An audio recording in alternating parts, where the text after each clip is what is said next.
Welcome everyone to our 15-minute safety huddle for pellet producers, inherently safer design. I'm Fahime Yazdan Panah, the Director of Research and Technical Development for Wood Pellet Association of Canada. We are experimenting with having very short webinars, as we do realize that people are busy, and we found it that people wanted to keep it short and get it to the point. This event is presented by Wood Pellet Association of Canada, OBEX Risk, BC Forest Safety Council, Dalhousie University, and Dust Safety Science, and it is organized by Wood Pellet Association of Canada Safety Committee. Today's presenter, Kaylee Rayner-Brown, is a process safety expert who has worked with WPAC Safety Committee for the past 2 years and was instrumental in implementing bow ties and critical control management across all BC pellet plants. Kaylee has a master's degree in engineering from Dalhousie University and is a professional engineer. Thanks very much, everyone. With that, I would turn it over to you, Kaylee, and you should be able to share your slides. There you go. Over to you. Wonderful. Thanks, Fahima. Good morning and good afternoon, everyone. Thanks for the great introduction. Really to the point today, we are going to be talking about applying inherently safer design in wood pellet production. So we'll start with an overview of inherently safer design, or ISD. This is a concept maybe new to some of you, maybe familiar to others. So we'll talk about the hierarchy of controls, where ISD fits into that, and how we use it to manage combustible dust hazards. We want to then talk about the business case for ISD. Why do we want to be implementing it into wood pellet facilities, and what value does it bring? Then we'll discuss how to apply ISD in wood pellet production. We'll go over some real-life practical examples of ISD and how positive results arose from that. We'll then outline some really specific ways that you can incorporate ISD into your wood pellet plant and talk about some resources that's going to be coming online, available to everyone to help support you guys and facilitate that. So ISD really focuses on eliminating hazards, treating hazards right at the source, and providing another layer of protection rather than only relying on add-on equipment and procedures. ISD is based on 4 principles: minimization, substitution, moderation, and simplification. With minimization or elimination, an example of that is removing hazardous equipment that is no longer in use, removing it from the facility as it could pose a potential risk. Substitution, using a material of construction or equipment that is more robust or appropriate for a given specific application. Moderation, a really specific example for dust and combustible dust, is optimizing dust conveying velocity in order to minimize dust deposits. And lastly, simplification starts to bring in some concepts around human factors and potential for human error. So an example of that is designing processing equipment and procedures to eliminate opportunities for errors, as well as reducing excessive use of add-on safety features. So let's see how inherently safer design fits in and really helps support those other controls that you might be familiar with: passive engineered controls, active engineered controls, and administrative or procedural. So ISD should be considered at the top. Try to consider that first when looking at ways to reduce your risk. So an example in terms of reducing fugitive dust emissions is using sloped surfaces to reduce combustible dust accumulation. Then going down the hierarchy, you can use passive engineered controls like installing flap valves to reduce combustible dust hazards, active engineered solutions like installation of chemical isolation systems. An administrative one that we're very familiar with, but unfortunately it's the least preferred and least effective, things like wearing personal protective equipment. Yes, important, but if we could really focus on treating the hazard at the source and reducing risk in that manner using ISD approaches, all of these can really work together, and PPE would be your last line of defense, as I'm sure everyone on the call knows today. So effective risk reduction really does involve implementing all of those controls in order to reduce combustible dust risk. So why apply ISD in wood pellet plants? What's the business case for it? So ultimately, incorporating ISD helps to prevent and mitigate loss-producing incidents like dust fires and explosions. It leads to safer and more robust processes, and evidence does indicate that ISD may make plants more economical over a life cycle. So ultimately, dealing with hazards at the source as much as possible can lead to reduced risk, reduced capital cost and operating cost, as well as reducing the requirements associated with more complex risk management controls. And companies using ISD are able to leverage continuous improvement and really take advantage of that by implementing innovative risk management approaches and solutions in your facility. So some real life examples of applying ISD in wood processing and some really positive, tangible results that came out of that.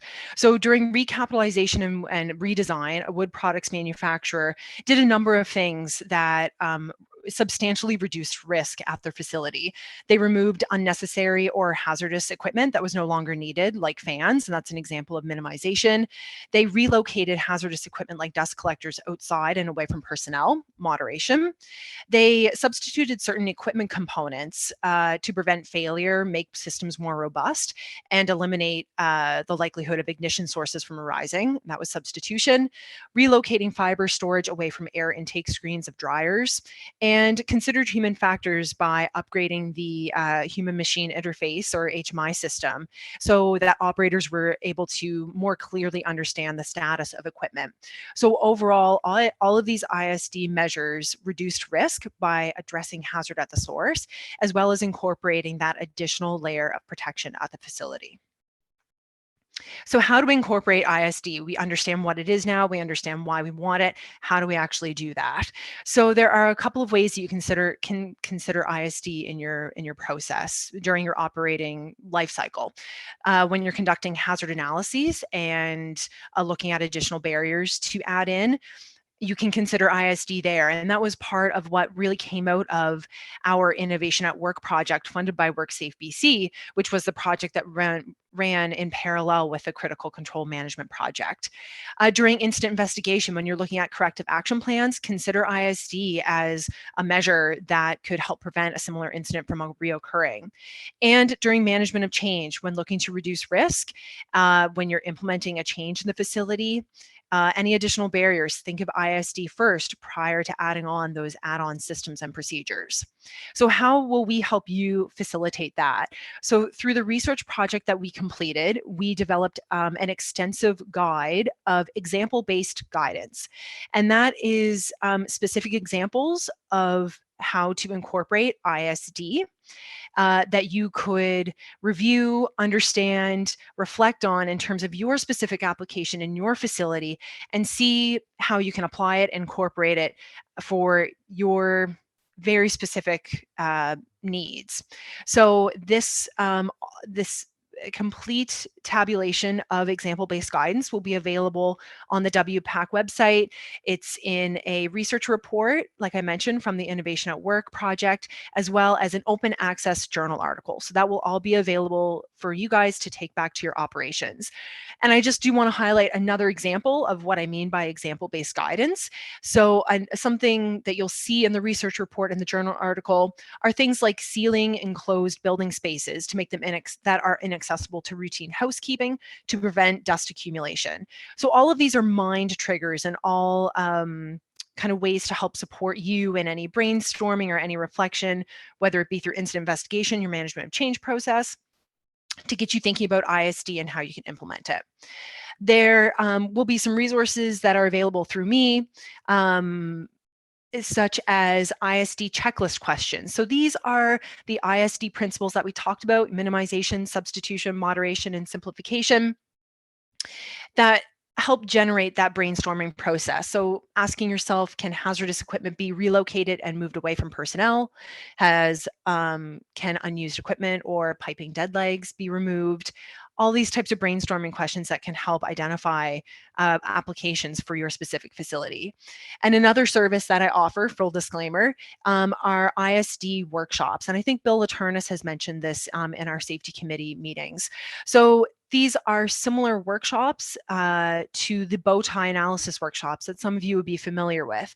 So it uses that brainstorming approach, looking at specific applications and specific problems to help identify, evaluate, and prioritize ISD options.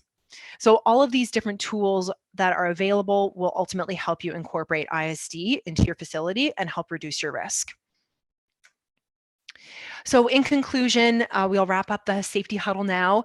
Explicit consideration of ISD within wood pellet plants will help reduce risk by addressing hazards directly at the source. But ISD is used in conjunction with those other types of barriers that are in your hierarchy, and it just provides another layer of protection at wood pellet plants. ISD can be incorporated using example-based guidance, ISD checklist questions, and ISD workshops. And there's going to be a number of resources available to you at all of the operations through WPAC to help support the integration of ISD at your facilities. This is a highlight of the resources that'll be available. So very soon on WPAC's website, we'll have the research project report there on your left, a safety share that I created for the safety team, the safety committee back in May. That will be available as well. And this is the graphical abstract from the journal article that will be available to you guys as well. So it really just shows how ISD fits into those bow tie analyses that were completed and developed for the wood pellet industry. So I'd really like to acknowledge WorkSafe BC for funding under the Innovation at Work program for this project. And of course, our research team and the WPAC members extend thanks to all of you at the manufacturing facilities for your continued involvement and commitment to the research.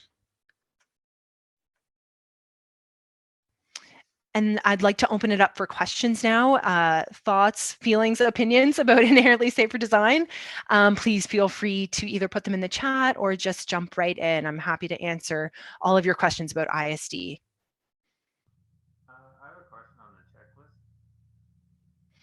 the checklist. You're a little faint. Would you mind? Is it possible to speak up? How about now? Jason, is this you speaking? Yeah.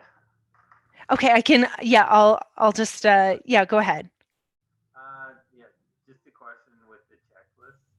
Yes. So did the checklist do they break out elements of the design and then what the options would be to incorporate those controls?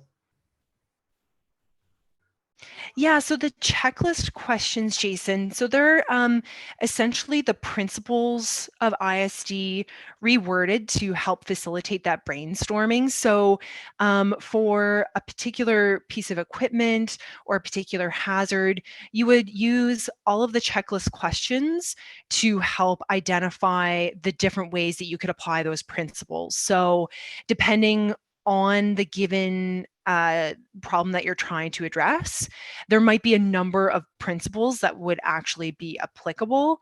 So does that make sense, Jason? Yeah, no, that makes sense. I was just trying to visualize what the checklist looked like and then how it would break out, like from an ease of use or an application perspective. If sort of like doing a dust audit, if you could run through the checklist and then easily say, okay, I got a problem in this area. These would be potential controls that I could use as part of an inherently safer design. Yeah, exactly, Jason. And actually, the example-based guidance, the way that I developed it, and the way that you'll see it in the report when it's available and in the journal article is exactly that. So I have it organized. So we'll just go back to the bow tie I would like to show you the bow tie analysis. Go back to that. Yeah, so I kind of organized it. You see here on the left-hand side, like the ignition source, whether it's from mechanical failure, foreign material, so on and so forth. So the example-based guidance is set up in such a way, it's organized so that, yes, if you were looking at say material handling, you'd be able to go to that in the table and see, yes, different options that are available. So I think the example-based guidance would really help from that ease of use perspective. That was one of my goals when I developed the example-based guidance, was yes, to do that. And then the checklist questions, they're actually quite a bit longer. And that would be done in more of like the workshop approach. So yeah, does that answer your question, give you a bit better idea of the different tools that are available? Yeah, no, that's awesome, thanks. And that'll be on the WPAC site to go and grab it and use it, or? Yes, yeah, exactly, Jason. Yeah, so both in the journal article as well as the research project report, the full tables are available. They're I'm going to say about 10 pages long, let's say. Yeah, so that will all be available to you guys at operations. So you'll have this table of all these different ways that ISD could be incorporated in wood pellet plants, and you can say, yes, we could do this now. No, we can't do this, or well, maybe this isn't quite specifically applicable, but maybe rewritten a different way. It is. So. Okay, awesome. Super appreciate the explanation. Yeah, you're so welcome, Jason. Great question. Kaylee, We'll open the 11:47. Yes. We can probably take one more question. Yeah, go ahead. Anyone, any other questions?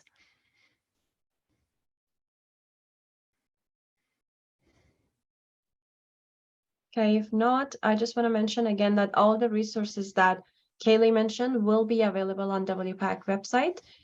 We will also put the recorded meeting on there, as well as the slides. If you have any questions or comment, you could always reach out to us, me, Kaylee, Gordon. If there is any last minute thought or feedback or questions, we're happy to hear that. I'd also be interested, just we tried this really short format this time, just wanted to see if that's okay rather than the usual 1 hour. We just want to do things really quickly. I see Steve said great whirlwind ISD overview. Appreciate the feedback there, Steve, but just trying to keep it really tight because we know people are busy. Is this an okay format?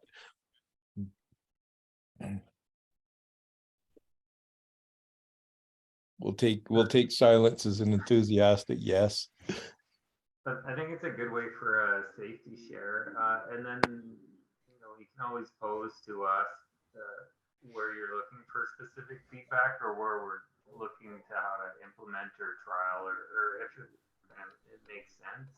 Just with this short time, you gotta digest it and then think of something and then kind of build that engagement. But just as a thought. Great, thanks, Jason. It's nice to get the feedback. Okay, thanks everyone. Thanks again for attending and enjoy the rest of the day. Thank you. Thanks. Thank you.